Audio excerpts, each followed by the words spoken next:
Mañanas en Libertad, con Luis del Pino.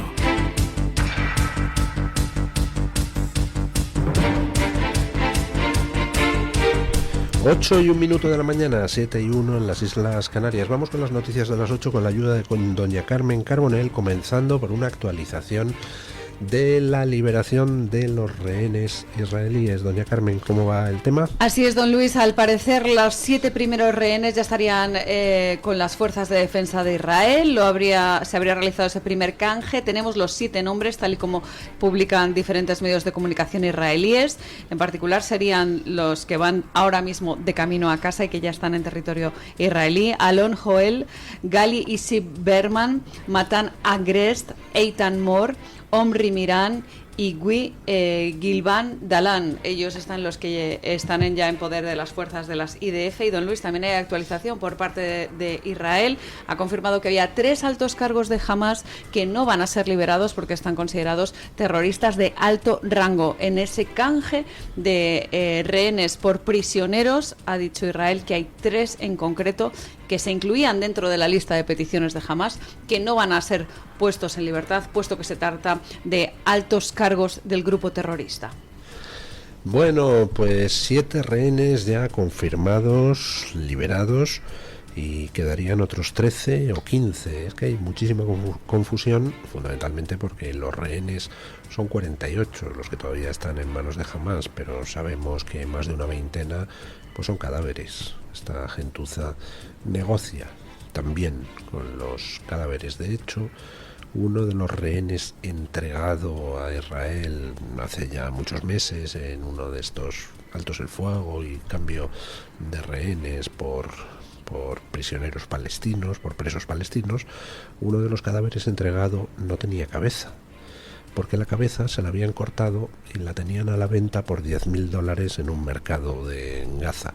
O sea, hasta ese nivel llega la gente de Hamas. Por cierto, se había puesto como condición a Hamas para la liberación que no hubiera ningún show propagandístico como hicieron la última vez.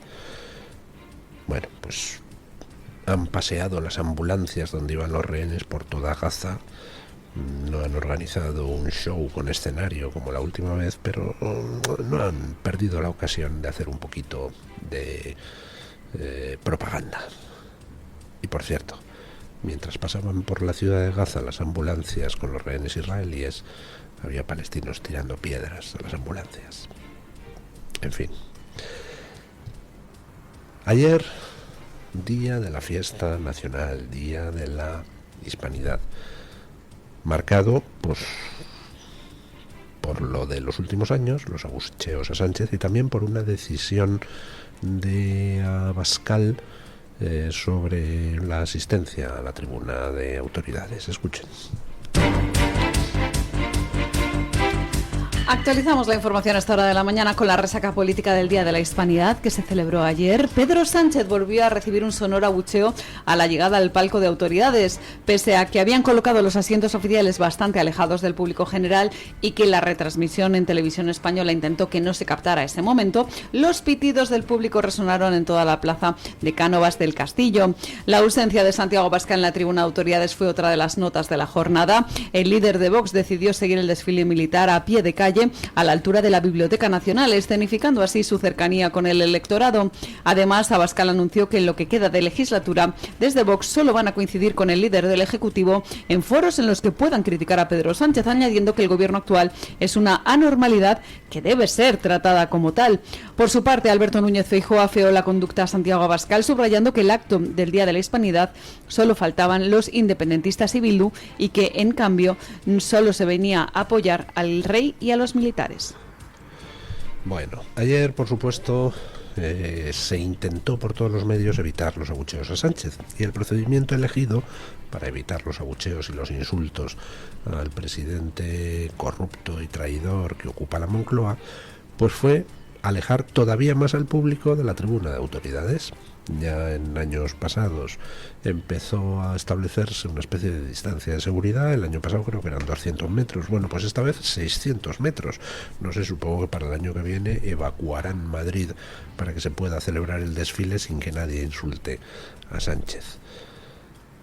Pues a pesar de todo, a pesar de esos 600 metros, Por supuesto, se produjeron abucheos, se produjeron insultos a Sánchez y la gente pues le dijo lo que pensaba cuando Sánchez pues pasó por allí en dirección a la tribuna de autoridades. El desfile estuvo marcado también por esa decisión de Abascal, que se la comunicó al rey por carta hace un par de días, de que no iba a asistir a la tribuna de autoridades con harto dolor de su corazón, pero que consideraba que no estamos ya en momento de blanquear a Sánchez. Compartir tribuna con un presidente corrupto y traidor, decía Abascal, pues es blanquearle, y no estoy por la labor. Bueno, a mí personalmente me parece una decisión perfecta. Creo que todos deberían hacer lo mismo. Este presidente ha sobrepasado todas las líneas rojas hace mucho tiempo y ya es hora de dejar de blanquearle. Lo que me sorprende es que haya salido Feijóo a criticar a Abascal, a decir, solo faltaban los independentistas y Bildu, él tendrá que explicar por qué no está. Pero, ¿de qué está usted hablando, señor Feijóo? Le recuerdo, don Alberto, que usted dejó plantado al rey en el 40º aniversario de la incorporación de España a la Unión Europea, porque como iba Sánchez y acababa de salir el informe de la UCO, pues usted no quiso hacerse la foto. Y le recuerdo que en la apertura del año judicial también dejó usted, señor Feijóo, plantado al rey para no hacerse la foto con García Ortiz. Y por cierto, cuando en este programa se comentó esa noticia, yo dije que me parecía estupendo y le aplaudí. Hubo gente que le criticó a Feijóo, hubo algún medio de comunicación, incluso algunos supuestamente de la derecha, que decía que, en fin, que eso de hacerle un feo al rey, no es hacerle un feo al rey. No se puede tolerar el blanqueamiento de delincuentes, no se puede tolerar el blanqueamiento de traidores, no se puede tolerar el blanqueamiento de corruptos. La democracia tiene sus reglas y tiene sus costumbres. Sánchez se lo pasa todo por el forro de sus caprichos. Bueno, pues estupendo. Como no le vamos a echar a palos, pues ahí sigue. Pero lo que no se puede hacer es actuar como si la situación fuera normal. No lo es. Estamos gobernados por un traidor corrupto que no cree en la democracia. Lo menos que podemos hacer es no blanquearle. Así que cuando Feijóo decidió que no asistiría a la apertura del año judicial para no coincidir con García Ortiz, dejando plantado al rey, yo le aplaudí en estos micrófonos. Entonces, ¿qué anda usted diciendo ahora, don Alberto? Diciéndole a Abascal que por qué no asiste a la tribuna de autoridades. No, hombre, no, la pregunta es la contraria. ¿Por qué asiste usted? ¿Por qué usted, que ha anunciado algo así como 45 veces que rompe con Sánchez, una y otra vez termina volviendo al redil y termina haciéndose la foto con Sánchez? ¿Por qué? ¿Qué hacía usted en la tribuna de autoridades, además de blanquear otra vez al corrupto? Además de blanquear otra vez al traidor. Además de blanquear otra vez al antidemócrata autoritario que en estos momentos está ocupando la Moncloa. La pregunta es esa, don Alberto. ¿Por qué no asistió usted a la apertura del año judicial y sin embargo sí ha asistido a esta tribuna de autoridades? ¿Qué pasa? ¿Se levanta usted unos días con buenas intenciones pero enseguida se le pasa? ¿O es que no tiene claro usted qué es lo que quiere hacer? ¿O simplemente se mueve a impulsos? Pues no tengo ni idea, pero le recomiendo una cosa. Vaya a las encuestas de los últimos 4 meses y vea algo pues bastante notable, cómo Vox está subiendo y cómo el PP está bajando. Y hágase una pregunta. ¿Qué responsabilidad tengo yo, Alberto Núñez Feijóo, de que el PP no se dispare hacia arriba teniendo el peor gobierno de la historia en la Moncloa? ¿Será que a lo mejor la gente, pues hombre, no le gusta que le tomen el pelo? Si usted no vacila en plantar al rey en la apertura del año judicial, no le puede echar en cara a Abascal que plantea al rey en la tribuna de autoridades del desfile. Hombre, pues está haciendo lo mismo que ha hecho usted. No tenga morro, que la gente no es idiota, don Alberto. Y lo que espera de los políticos es sinceridad y coherencia. Puede usted defender lo que quiera, la Agenda 2030 o contra la Agenda 2030, inmigración desaforada o contra la inmigración desaforada, puede o blanquear a Sánchez o estar contra el blanqueamiento de Sánchez, puede defender lo que quiera, pero defienda siempre lo mismo. Si usted está cambiando de opinión de un día para el siguiente, pues la gente llega a la conclusión de que usted no es sincero y de que no se puede fiar de usted. Y eso es terrible, porque a la hora de votar, ¿cómo vas a votar a alguien que no sabes lo que va a hacer luego? En fin, en el PSOE de Extremadura, pues parece que hay un poquito de lío. Parece que hacían trampillas también en las elecciones. ¿Qué cosas? No me lo puedo de creer. Escuchen. Les hablamos ahora de una polémica que se ha destapado en el PSOE de Extremadura porque el exconcejal socialista de Don Benito, Juan Francisco Dávila, ha denunciado ante la Ejecutiva Federal del PSOE un presunto fraude en el censo de afiliados.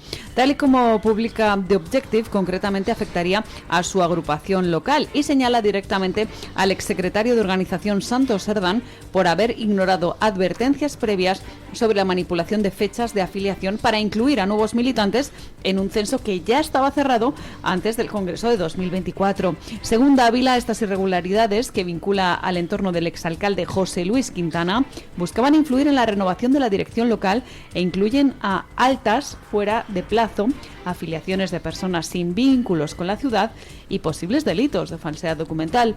Juan Francisco Dávila acusa a Ferraz de no haber actuado ante denuncias anteriores y añade que si el partido no abre una investigación, acudirá él mismo a los tribunales. No me digas, en el PSOE extremeño hacían trampas en las elecciones. No sé, no me lo puedo creer. ¿Ustedes? Resulta que falsificaban el censo de afiliados. Caramba. Tenemos al PSOE al que le han pillado en varios pueblos de Andalucía manipulando las elecciones locales por el procedimiento de comprar votos por correo. Tenemos al PSOE que falsifica listas internas de afiliados para poder controlar determinadas agrupaciones. Tenemos en la Moncloa a alguien que parece ser que no ha dudado en permitir que en su partido se utilicen todas las técnicas legales o ilegales para garantizarse su reelección como secretario general. De hecho, recordarán ustedes que dentro de las conversaciones intervenidas por la UCO figuran algunas donde se está reconociendo que de cara a esas primarias donde Sánchez derrotó a Susana Díaz, pues en fin, se hicieron algunas guarrerías en determinadas agrupaciones con el fin de arrebatarle a Díaz la posibilidad de poder dirigir el partido. Bueno, pues en Extremadura, dirigida por ese señor que ya saben ustedes que está ahora procesado como el hermano de Pedro Sánchez, pues parece ser que se utilizaban técnicas no excesivamente legales para inflar el censo de afiliados con incorporaciones de última hora, y en concreto la denuncia proviene de los socialistas de Don Benito, que es donde se habrían producido esas falsificaciones censales, que lo mismo acaban en los juzgados. Bueno, qué tontería, si ya están en los juzgados, si el líder del PSOE extremeño va a ser sentado en el banquillo con el hermano de Pedro Sánchez. Bueno, una noticia de alcance que intentaré ponerles en contexto. El gobierno holandés acaba de intervenir una empresa fabricante de chips. Y dirán ustedes, ¿y qué? Bueno, pues es que los detalles importan y mucho. Escuchen. Abrimos la página de Crónica Internacional para contarles que el gobierno holandés acaba de tomar el control de Nexperia, la sucesora de la división de semiconductores de la empresa tecnológica Philips y que había sido adquirida por China hace unos años. La medida busca garantizar que la producción de chips esenciales para las industrias automotriz y de electrónica de consumo en general permanezca en territorio europeo. El Ministerio de Asuntos Económicos de Países Bajos justifica la intervención por ser una amenaza a la continuidad y salvaguarda en suelo holandés y europeo de conocimientos y capacidades tecnológicas cruciales. Bueno, Nexperia era una empresa de chips adquirida por China hace unos años y recientemente se ha producido un rifirrafe entre China y Estados Unidos que ha amenazado con desatar una nueva ronda de sanciones comerciales.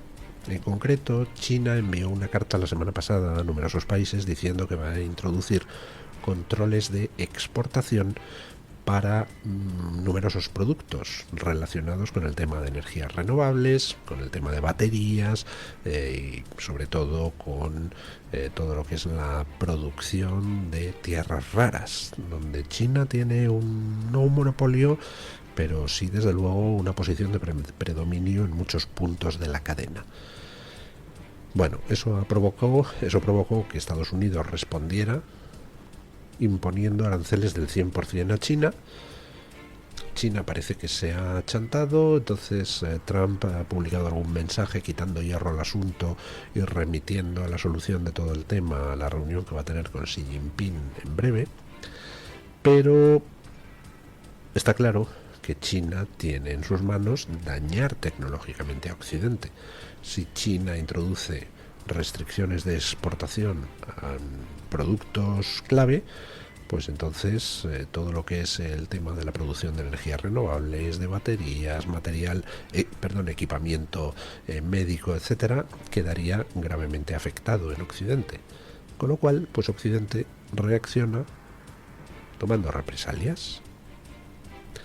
Por ejemplo, esto que acaba de hacer el gobierno holandés de tomar el control del fabricante de chips Nexperia. Si China va a ir de malas, pues entonces hay que protegerse. ¿Que esa empresa es ahora propiedad de China? Pues importa 3 bledos. Se nacionaliza la empresa y a tomar viento. Prepárense ustedes porque en los próximos meses y años esa guerra comercial con China va a ir a más. Y por cierto, permítanme encuadrarles en esa guerra dos sucesos que aparentemente no están relacionados. Ya saben ustedes que está habiendo manifestaciones de jóvenes, la generación Z, en distintos países. Por ejemplo, en Nepal, esas manifestaciones tumbaron al gobierno. Y en Madagascar, pues parece que están a punto de tumbar también al gobierno. ¿Qué tenían en común el gobierno nepalí y el gobierno malgache? Pues tenían en común una cosa, que es que ambos tenían acuerdos estratégicos de cooperación con China. Y otra cosa más. En ambos países, Nepal y Madagascar, hay importantes yacimientos de tierras raras. La caída de esos gobiernos implica que China pierde el control sobre los yacimientos que existen en esos países, con lo cual la pregunta es: ¿quién está animando estas protestas de la generación Z? Pues creo que no hace falta ser demasiado conspiranoico para que a uno se le ocurran varias soluciones. Bueno, y mientras tanto, en Portugal, nuestro vecino, giro a la derecha en las municipales. Terminamos el repaso a las noticias en Portugal, donde el partido Chega logró por primera vez en su historia el control de 3 ayuntamientos en Portugal, tras imponerse en Albufeira, San Vicente de Madeira y en Troncamento.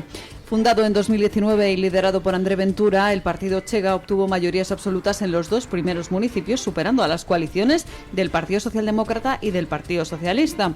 Con el 90% de los votos escrutados, Chega se consolida como tercera fuerza política en las municipales, en unos comicios donde se renovaron 308 alcaldías y más de 3.000 asambleas locales. Bueno, pues se han producido 2 cosas en las elecciones portuguesas pues muy positivas. En primer lugar, el PP portugués ha ganado al PSOE portugués en unas municipales, cosa que creo que no se producía hace muchísimos años. Lo cual pues indica un giro a la derecha importante. Pero es que Chega, que es el equivalente a Vox en Portugal, por primera vez gana 3 alcaldías. Nunca había tenido presencia municipal significativa y esta vez entra con la alcaldía de 3 localidades distintas. Bueno, pues buena noticia y esperemos que la ola continúe. En toda Europa se está produciendo esa ola de giro a la derecha. Y ojo, porque esa ola está afectando no solo a los gobiernos, no solo a los parlamentos, está afectando también a muchas otras cosas. Por ejemplo, ¿creen ustedes que el Nobel de la Paz a María Corina Machado habría sido posible si Trump no hubiera ganado la Casa Blanca? ¿A qué no? ¿Creen ustedes que sería posible que determinados magnates tecnológicos o de los medios en Estados Unidos, tradicionalmente vinculados al Partido Demócrata, empezaran a respaldar políticas de Trump si no se estuviera produciendo pues un giro profundo en la sociedad? Vamos hacia un mundo completamente distinto del que conocíamos hasta ahora, y ante eso pues caben 2 actitudes: sumarse o resistirse. Lo de quedarse en medio, les aseguro que no va a ninguna parte. Bueno, vamos con doña Verónica Silveri para que nos cuente de Trae Hoy Voz Media en portada. Buenos días, doña Verónica. Feliz lunes, amigos de Mañanas en Libertad. Desde Voz.us, como siempre, les llevamos las informaciones más destacadas del fin de semana y del día de hoy. Empezamos con esto, y es que la lucha contra la inmigración ilegal continúa. Los agentes del Departamento de Seguridad Pública de Texas siguen deteniendo a extranjeros criminales y a delincuentes convictos que figuran en la lista de los 10 inmigrantes ilegales criminales más buscados de este estado. De nacionalidad hondureña y fugitivo, Robert Bustrillo Vázquez era buscado por secuestro con agravantes, lesiones corporales, abuso sexual, agresión sexual con agravantes y contrabando de personas. Anteriormente había sido deportado en múltiples ocasiones desde 2010.